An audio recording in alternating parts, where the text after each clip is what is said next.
یا ایھا الذین آمنوا لا ترفعوا اصواتکم فوق صوت النبی. بڑی اہم ترین یہ آیات آ رہی ہیں اگلی دو. اے ایمان والو، اپنی آوازوں کو مت بلند کرو نبی صلی اللہ علیہ وآلہ وسلم کی آواز سے. وَلَا تَجْهَرُوا لَهُ بِالْقَوْلِ كَجَهْرِ بَعْضِكُمْ لِبَعْضٍ، اور آپ صلی اللہ علیہ وآلہ وسلم کے ساتھ اس طریقے سے اونچی آواز میں گفتگو مت کرو جس طرح تم آپس میں ایک دوسرے کے ساتھ کرتے ہو. آپ صلی اللہ علیہ وآلہ وسلم کا ایک پروٹوکول ہے، ان تحبط اعمالکم وانتم لا تشعرون، کہیں ایسا نہ ہو کہ تمہارے اعمال برباد کر دیے جائیں اور تمہیں خبر بھی نہ ہو.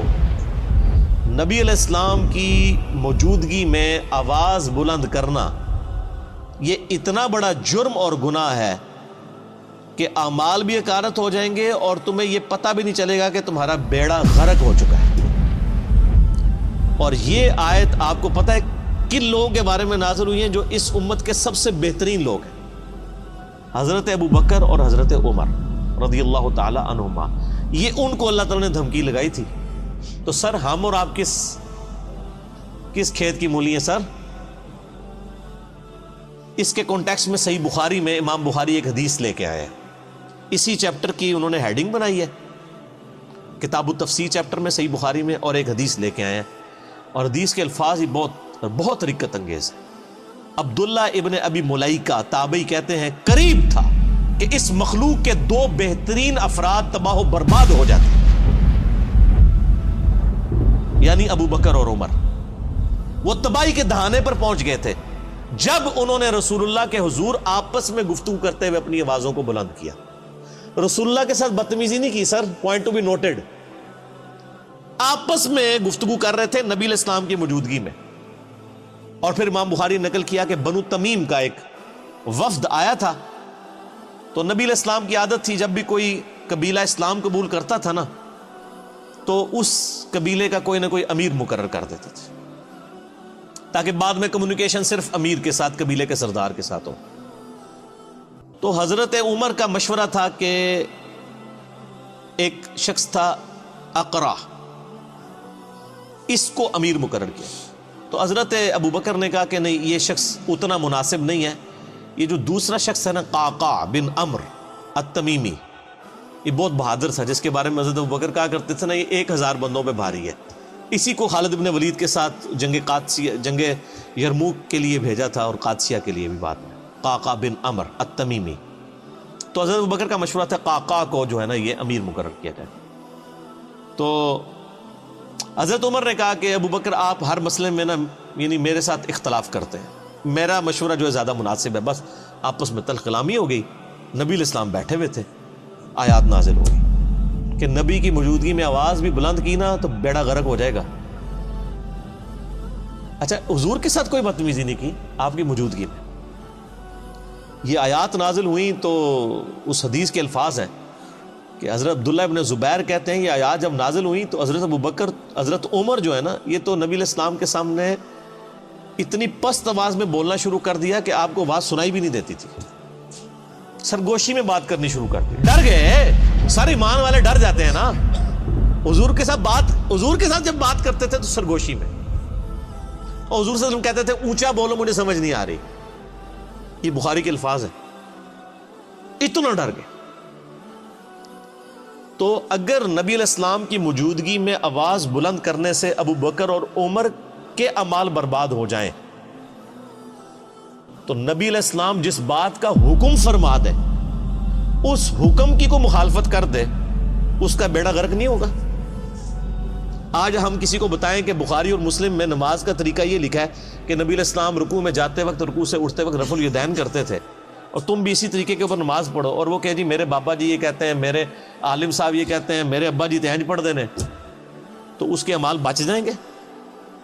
اگر نبی علیہ السلام کی موجودگی میں آپس میں گفتگو میں آواز بلند کرنا تباہ و برباد کر دے گا اعمال کو، اور نبی علیہ السلام جس بات کا حکم دے رہے ہیں اس سے مخالفت کرنا اس سے 1 کروڑ گنا بڑا جرم.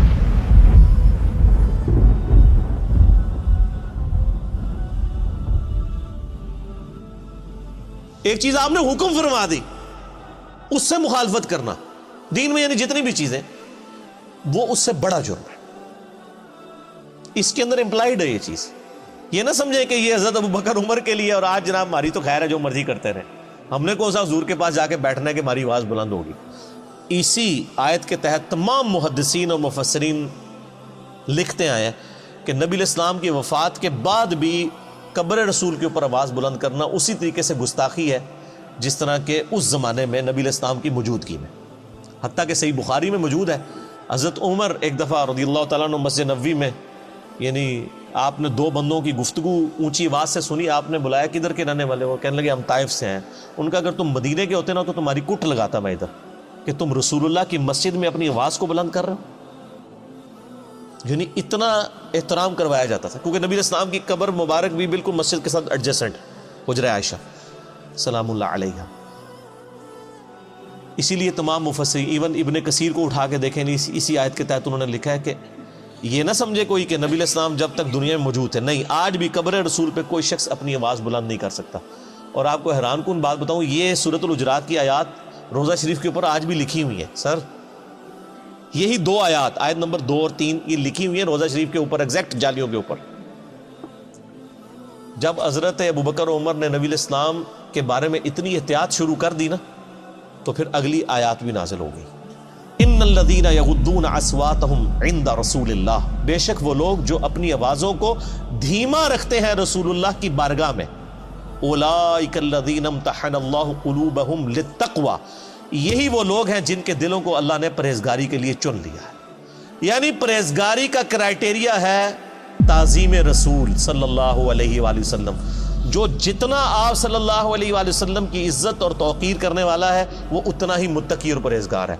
اگر حضرت ابوبکر اور عمر رضی اللہ تعالی عنہما کی تقوی کا ٹیسٹ رسول اللہ کا ادب ہے تو سر پھر ہم لوگ پھر کس کھاتے میں آتے ہیں؟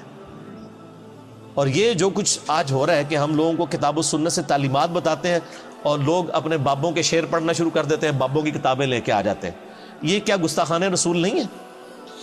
یہ بھی اسی لیول کے بلکہ اس سے بڑے گستاخانہ رسول ہوں گے کہ اگر یہ نبی علیہ السلام کی موجودگی میں آواز بلند کرتے, وہ چھوٹا جرم ہے اس مقابلے میں کہ آپ کوئی حکم دیں اور آپ کہیں جی میں نے تو اس پہ نہیں چلنا, میں نے تو اس چیز پہ چلنا.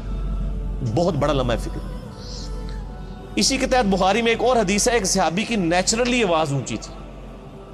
جب یہ آیات نازل ہوئی نا, انہوں نے مسجد میں آنا ہی چھوڑ دیا, سر گھر بیٹھ گئے. نبی علیہ السلام نے پوچھا 3-4 دن ہوئے وہ بندہ نظر نہیں آ رہا, پتہ کرو بیمار ہے کیا ہے. پتہ کرنے گئے تو انہوں نے کہا جی میرے قرآن میں تو آیات نازل ہو گئی کہ جس کی آواز بھی بلند ہوئی تو مارا گیا, تو میری تو آواز ویسے ہی اونچی ہے, تو میں تو پھر وہاں پہ گیا تو میرا تو بیڑا غرق ہو جائے گا. اور وہ یہ سمجھ رہے کہ میرے بارے میں نازل ہوئی ہے, انہوں نے خود ہی ایزیوم کر لیا. نبی علیہ السلام نے پھر پیغام بھجوایا کہ وہ مومن ہے, اس کی آواز نیچرل اونچی ہے, اس کو تیرے بارے میں مسئلہ کوئی نہیں ہے. یعنی ان کی نیچرل آواز تھی تو ان کو بینیفٹ آف ڈاؤٹ دیا گیا کہ یہ اونچا بولتے ہیں, وہ علیحدہ معاملہ ہے. یہ ان لوگوں کے بارے میں یعنی کہ آپ علیہ السلام کی موجودگی میں جو جان بوجھ کے کوئی جھگڑا کر کے آواز بلند کریں, اس طرح کی صورت ہے. ویسے اگر کوئی بولنے میں ویسے جس کی آواز بلند ہے تو اس کو بینیفٹ آف ڈاؤٹ دیا گیا, یعنی یہی دین فطرت ہے نا. تو بہر صحابہ کرام کو آپ دیکھ لیں, اللہ فرماتا ہے ان کے دلوں کو ہم نے تقوی کے لیے چن لیا ہے. جو رسول اللہ کے حضور اپنی آوازوں کو پست کرتے ہیں, لہم مغفرۃ و اجر عظیم, ان کے لیے مغفرت بھی ہے اور بہت بڑا اجر ہے. جو نبی علیہ السلام کا ادب کرنے والے لوگ ہیں, آپ علیہ السلام کی بارگاہ میں مؤدب بن کے بیٹھتے ہیں. رسول اللہ علیہ وسلم کا ادب آج بھی اسی طریقے سے. قبر رسول کے سامنے یہ آیات اوپر لکھی ہوئی ہیں روضہ شریف کے اوپر, اور وہاں پر بھی یعنی آپس میں تو گفتگو کرنی نہیں چاہیے کسی کو, اشاروں کے ساتھ گفتگو. اور آپ دیکھیں وہاں پہ جو لوگ یعنی انہوں نے لوگ کھڑے کیے ہوتے ہیں نا, یعنی وہاں پہ شرطے عرب حکومت کی طرف سے, تو وہ باقاعدہ یعنی لوگوں کو اشارے سے سمجھا رہے ہوتے ہیں, وہ اپنی آواز نہیں وہاں پہ نکالتے. ٹھیک ہے. اور ہمارے ماشاءاللہ پاکستانی اسلام عرض کرنے کے لیے جاتے ہیں نا تو پھر جالیوں کے سامنے کھڑے ہی ہو جاتے ہیں. وہ یہ بھول جاتے ہیں کہ پیچھے ہزاروں لوگ ہیں جو باب السلام سے داخل ہو کے باب البقیع سے انہوں نے باہر نکلنا ہے. یعنی ایک طرف سے لوگ داخل ہوتے ہیں اور پھر روضہ شریف پہ حاضری دے کے دوسرے دروازے سے باہر نکلنا ہے. اگر بیچ میں لوگ کھڑے ہو جائیں تو پچھلے والوں نے حاضری کیسے دینی ہے؟ تو چند لمحات کے لیے آپ کھڑے ہوں, صلاۃ و سلام عرض کریں, وہ 4 کتابوں میں صحیح سند کے ساتھ آیا ہے، المصنف ابن ابی شیبہ میں، اور الموطا امام مالک میں، سنن الکبریٰ البیہقی میں، اور فضل الصلاۃ علی النبی میں، اور مصنف ابن ابی شیبہ کا نمبر بھی مجھے یاد ہے 11793 کہ عبداللہ بن عمر جب بھی قبر رسول پہ حاضر ہوتے، جب کبھی بھی سفر کا ارادہ کرتے یا واپس آتے تو پہلے مسجد نبوی میں 2 نفل پڑھتے، پھر روضہ شریف پہ آ کے عرض کرتے السلام علیکہ یا رسول اللہ، پھر السلام علیکہ یا ابا بکر، یعنی ساتھ ابو بکر کی قبر کے اوپر رضی اللہ تعالیٰ عنہما، اور پھر سیدنا عمر کی قبر کے اوپر السلام علیکہ یا عمر، اور بعض روایتوں میں آتا ہے السلام علیکہ یا ابتا، میرے باپ آپ پر سلام ہو۔ اور ابو داؤد میں حدیث ہے کہ میری قبر پہ میلہ نہ لگا لینا، دنیا کے کسی بھی حصے میں درود پڑھو گے اللہ تعالیٰ تمہارا درود میرے تک پہنچا دے گا۔ تو درود پڑھنے کے لیے بھی وہاں پہ میلہ نہیں لگایا جا سکتا، وہ لوگ پورا جناب وہ صلاۃ و سلام شروع ہوتے ہیں، پھر وہ آدھا گھنٹہ کھڑے رہتے ہیں، پھر سیلفیاں بنا رہے ہوتے ہیں، پھر ویڈیو ریکارڈ کر رہے ہوتے ہیں اور سمجھ رہے ہوتے ہیں کہ نیکی کا کام کر رہے ہیں۔ نبی علیہ السلام فرمایا کہ درود و سلام کے لیے بھی میری قبر پہ میلہ نہیں لگانا، یعنی سب سے بہترین کام روضہ شریف پہ کیا ہو سکتا ہے؟ صلاۃ و سلام عرض کرنا۔ درود شریف صحیح مسلم میں حدیث ہے جو ایک دفعہ درود شریف پڑھے اللہ تعالیٰ اس پہ 10 رحمتیں نازل فرمائے گا۔ سنن نسائی میں موجود ہے 10 رحمتیں بھی نازل فرمائے گا، 10 گناہ بھی معاف کر دے گا، 10 درجات بھی بلند کر دے گا۔ ٹھیک ہے، لیکن فرمایا میری قبر پہ میلہ نہیں لگانا، درود کے لیے بھی سلام عرض کریں، دوسرے باہر نکلے باہر بیٹھ کے درود شریف پڑھیں، دنیا کے کسی حصے میں بھی پڑھیں گے سلام پہنچ جائے گا۔ سنن نسائی میں حدیث ہے کہ کچھ فرشتے ہیں جو زمین میں سیاحت کرتے ہیں اور میرے امتیوں کا سلام میرے تک پہنچاتے رہتے ہیں۔ بخاری مسلم میں حدیث ہے جو آپ نماز میں پڑھتے ہیں السلام علیکم ایھا النبی ورحمۃ اللہ وبرکاتہ، السلام علینا وعلی عباد اللہ الصالحین، تو اللہ تعالیٰ زمین و اسمان میں ہر بندے تک جس پہ آپ سلام پڑھ رہے ہیں سلام پہنچ جائے گا۔ السلام علینا وعلی عباد اللہ الصالحین، عباد اللہ الصالحین میں تمام انبیاء، تمام فرشتے، تمام صحابہ اور صحیح العقیدہ جو اولیاء اللہ گزرے ہیں وہ سارے کے سارے شامل ہیں، اللہ تعالیٰ سلام پہنچا۔ بہرحال یہ ایک ڈیٹیل طرف ٹاپک ہے میرا۔ درود شریف پہ مسئلہ نمبر 56 آپ ڈیٹیل کے ساتھ 2 گھنٹے کا دیکھ لیں، اس میں میں نے کئی ایک احکامات اور بھی بتائے ہیں۔